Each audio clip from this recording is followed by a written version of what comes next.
All right, good afternoon, everyone. We would like to welcome you to our Fall 2020 Higher and Post-Secondary Education Applied Project poster session. Thank you all for being here. First, we'd like to, of course, welcome our presenters and our graduate students who will be sharing with you all shortly about some of the work that they've done over the last 15 weeks, although in many cases for many of our students, this represents a longer engagement with the topic, whether it's through their own professional careers or through practicum experiences. But what this culminating project will give you an opportunity to do is to learn a little bit more about the things that they've been able to research and gather data on and share findings related to critical and timely issues within higher and post-secondary education context. I should have started by saying my name is Kia McGuire. I'm an associate professor in the higher and post-secondary education program. My gender pronouns are he, him, and his. Um, and I would also like to acknowledge the ancestral homelands of the Acme, Atham, and Peepash peoples' lands, which we all are working from and learning on. And so I would like to start by simply sharing a little bit about the program and more importantly, where this project fits within that within students' learning experiences. And then I'll turn it over to my colleague, Dr. McIntyre, who will share a little bit more about the floor of the events for today. Again, our higher and post-secondary education program is an opportunity and a learning experience that's really geared to prepare professionals to work in a variety of contexts on college and university campuses. One of the things that has become a core identity of our program has been the process by which we help and work alongside students as they learn ways to gather data, analyze data, all in the service of improving higher education practice and policy wherever they may be located.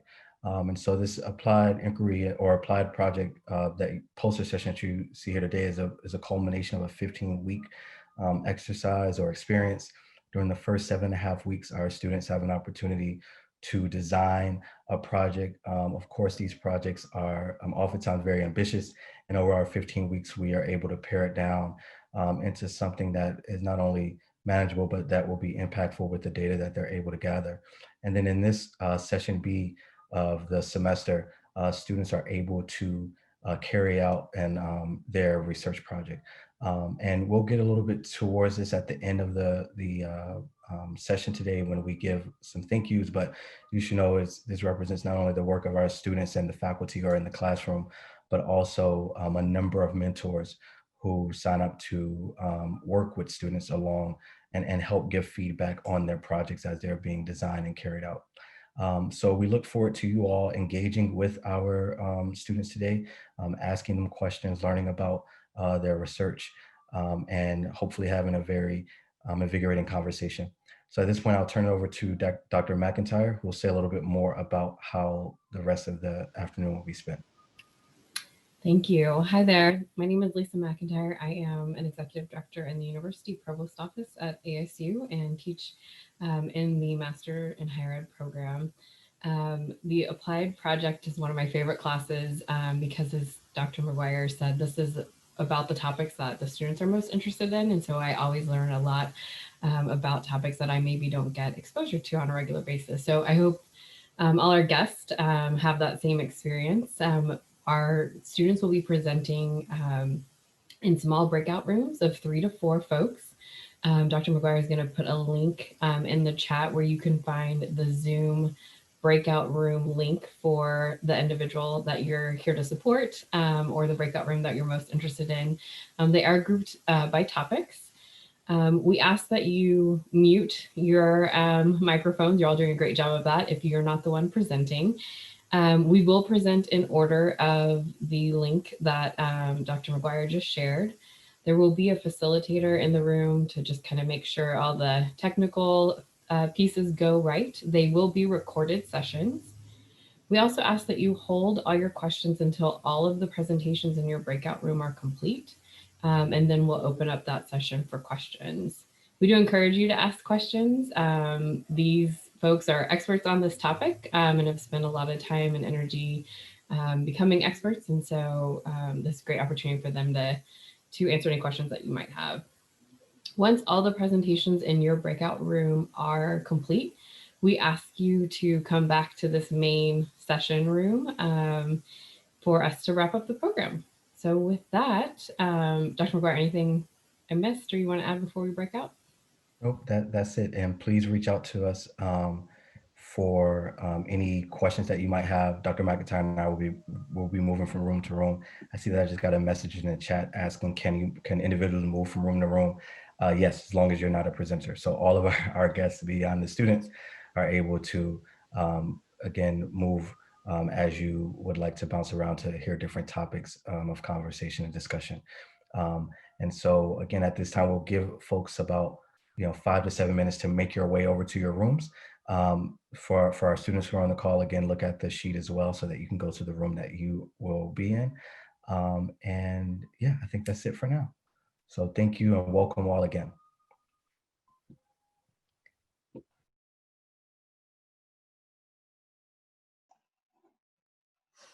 Hello, my name is Joshua Albin, and I did my applied project on exploring resources for students of color within the Barrett honors community on the Polytechnic campus.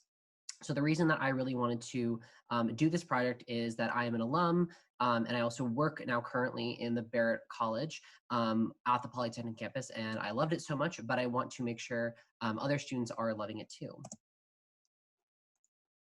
So kind of the research problem to kind of go big to small real fast. Of course, we all are very aware of the 2020 racial injustice movement that really started the conversation. It's no new information that really is being shared. Many students of color, many people have been, dissatisfied and not able to be given the correct amount of resources based off of their background. So this was a huge movement that, of course, ASU is getting involved in, as well as the Honors College. And also, Barrett students actually took to social media in order to express their opinions on their experiences and also the lack of resources that students of color have been given within the honors community, which is obviously a huge problem. And then also there needs to be a more diversity within the Barrett community on the Polytechnic campus. The Polytechnic campus itself is not crazy diverse, but especially within the Barrett community, it can definitely be a lot more diverse with aiding of more resources. So kind of the purpose in my research question is one of this study is to really understand what specialized resources students of color need in order to be successful. Student success is the name of the game. That's why, we're all here is making sure that our students are as successful as they possibly can be. And that definitely needs to include students of color and what resources they need. So just really better to understand what resources they feel like they need in order to be more successful. And I kind of broke it down into 3 different ways. I'm definitely focusing on the Polytechnic campus since it's a much smaller sample size. I'm really invested in that community since I currently work and I recently came from that community. And I kind of broke it down into a couple different categories. One was events and programs, definitely more the social side. Then there's the staff and faculty advisors, which is definitely more that professional advising, professional networking, and then also student mentors. So potentially upperclassmen that would be helping with students of color that are first-year students. So kind of the methodology that I used was there's going to be my boss. She's sent out a survey to all 320 Barrett Polytechnic students. It was a quantitative survey that first evaluated the current resources and support that the students are receiving, and really kind of valued on how well they're feeling, how well they feel connected to the community. And then for students, only students of color, then they were able to go into the second part of the survey and evaluate potential resources based off of what I showed before. So seeing on how likely they would like to use these services, how they feel like they would be more successful, how they would feel more engaged within the Barrett community, and kind of that, just to kind of gauge on what these potential resources could be and what they would want them to look like. So kind of the scale for my survey, you'll kind of see some numbers in the graphs that I have. But the lowest is kind of like, not liking it is definitely 1, and then the highest is 4, just to give you a little bit of background to help out. So the first thing that I found was actually the highest that students really wanted was events and programs. And that could definitely be really geared towards of how the times that we're in, especially, we're not as social as we normally are. And especially on the Polytechnic campus, there's not, there's not 100 million things going on at the same time as like the Tempe campus does. So there's a difference in kind of the campus environments, but I wanted to showcase that kind of the different events and programs. Of course, we see that first year students are really wanting to kind of have a lot more kind of engagement experience. They're looking for that really nice social experience within college. And then also the juniors, it was really interesting to kind of see that as well. And it was also interesting to see of how much the students of color, a female, really wanted that, especially since they are on a predominantly male-based campus. So the second one that was next highest, which wasn't like crazy, too much lower, was actually staff and faculty advisors. So that professional presence.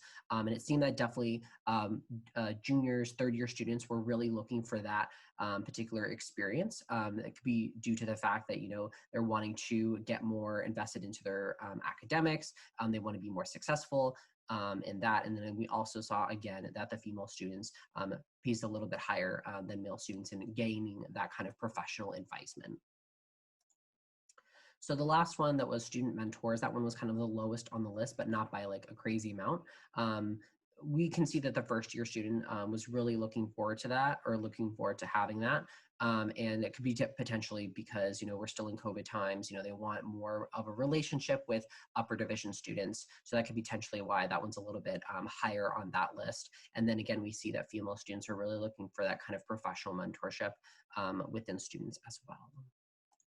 So one thing that I also did, because I surveyed students of color as well as non-students of color as well, that I wanted to also see the relationship between those on how they worked out. So kind of comparing them. So when looking at the different resources that are already available and how they feel welcome to the community and how satisfied they feels with the resources that are allocated just in general, it seems like actually students of color were actually a little bit more happy with their choices than non-students of color. Kind of surprising actually. But then the necessary for resources, it was kind of apparent that students of color, of course, think that they need more resources, which is very valid. And then the second graph you can see on the bottom is how we're meeting the needs of students of color. And I really wanted to compare the Barrett Polytechnic community against just the Polytechnic community itself, just to see, because Barrett itself does not have a lot of resources geared towards students of color, but of course ASU has a lot more since it's full-fledged university rather than just one particular college. So I was able to see, it was kind of surprising the fact that students of color edged out the Polytechnic campus just a little bit, but then for non-students of color, the Polytechnic campus edged out a little bit. So it was kind of interesting to kind of see the differences, even though they're super close, nothing, to be like super drastic, but it was kind of interesting to see those different comparisons. So the implications, of course, I was only able to get 24 students to respond. However, of course, I would like to have more students respond as well to get their information. But some of the things that I found that that if I was, magically in charge of the Honors College and kind of what I would do. One of them would be to develop more kind of social events and engagement events, because it seems like there's definitely those students that really want to have a really social environment, but with other students that look and talk and feel like them. So that was definitely really apparent. Obviously, it could be partially due to being COVID and not being as social as we normally are, but it was definitely apparent that that definitely edged out a little bit more of the others. I also suggest that we should also conduct a survey at the beginning of the semester, really to find out what this particular class wants, because each semester, each year, it's a different class, a new group of kids. We want to see what they are really involved with and what they want to get more involved with. And then also do a survey at the end of the semester, really finding out how do they feel like that we did? What can we improve for the next semester? What can we improve for the next year? Just to see how well we did. There's not a lot of kind of like dual surveys that I've seen, especially in my time at ASU. There's not a lot of surveys like, okay, here's what we can do, and then here's how we did it. Just to kind of be a bit more on the ground and figuring out what the students want in real time, rather than just trying to survey them maybe once a year, if that. And then also, I think there should be a stronger highlight within either social media, the website, lots of different places to really showcase all the different resources, events, clubs, all the different opportunities for students of color. That needs to be a bit more clear, because there's just some students who are like, oh, I didn't even know, this particular club existed until their senior year. We want to make sure they get to know all the different resources in advance. So yeah, if I was to kind of conduct the survey again, I would definitely want to also dive deeper into those 3 different categories that's specified, so events and programs. That is like one that's, of course, like, a huge, it's very broad. So in order to get more specific on what those particular opportunities the students would want, it'd be better to probably get a bit more information on those, since it does appear that those are a little bit higher. But that is pretty much all I have. So thank you so much for listening to me.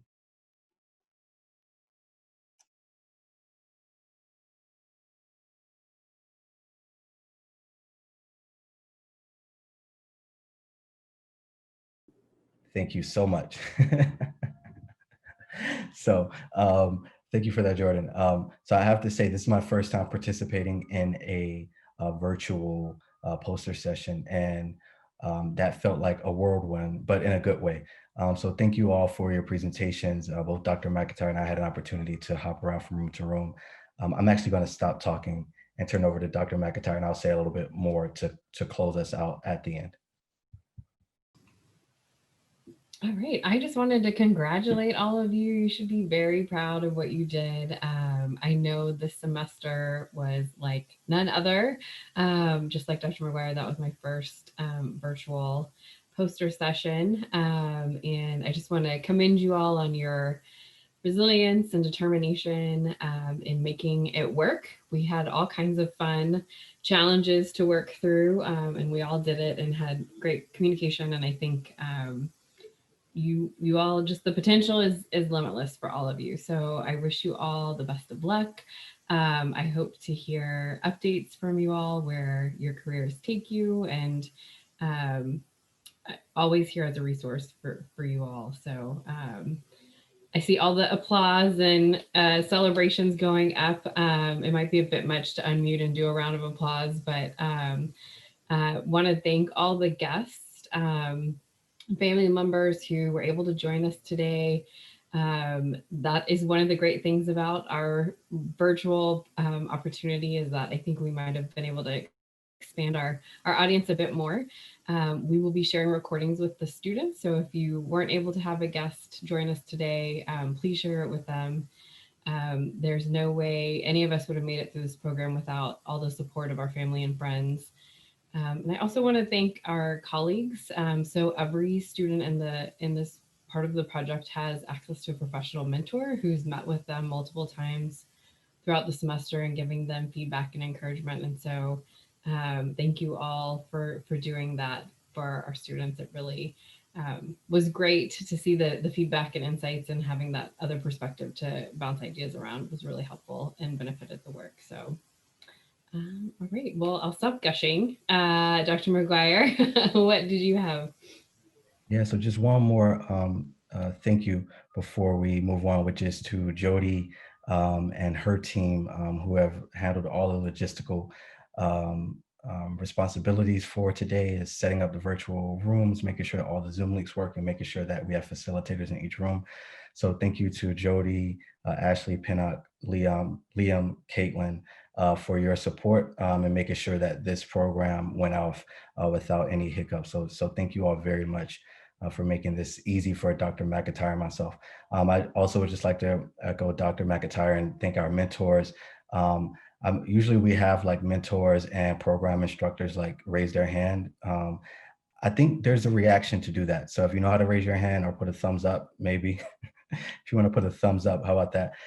So that we can acknowledge all of our mentors and program faculty who teach and work alongside our students throughout the program.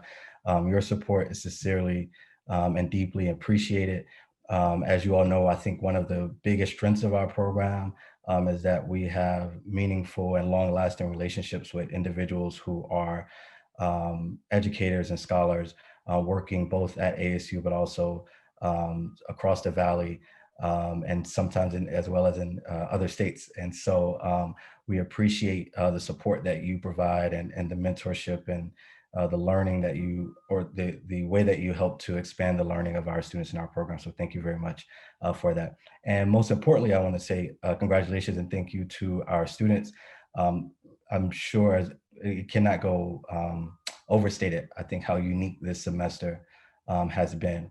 And you all continue to approach the project and your capstone experience with enthusiasm, with a level of dedication, a level of flexibility and creativity that I think I was just excited to see, and gave me also energy as I entered and worked with you all over the last 7.5 weeks.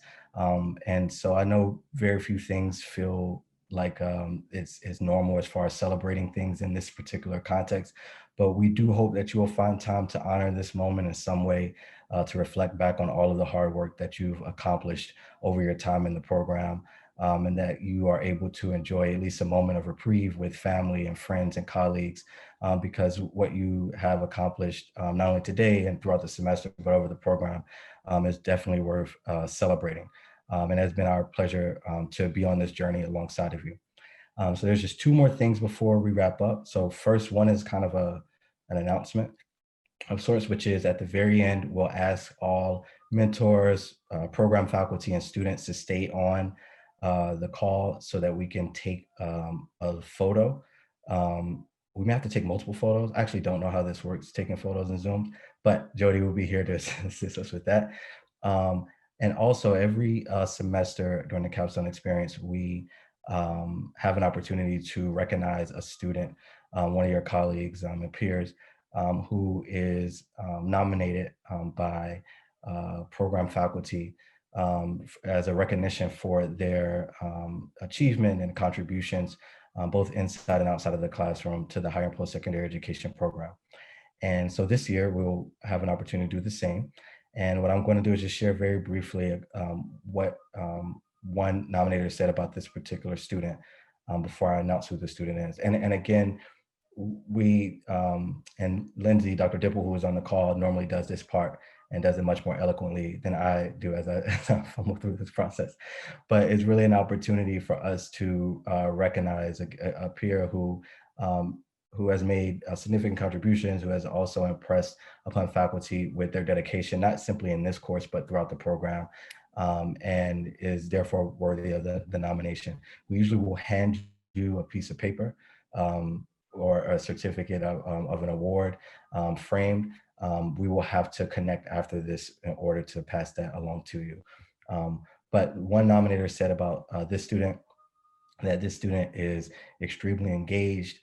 They also demonstrate a high level of intellectual curiosity, and they also not only work well with students, but embrace collaboration, and that this student in particular deserves recognition for their outstanding contributions that they made to the learning environment within and across classrooms.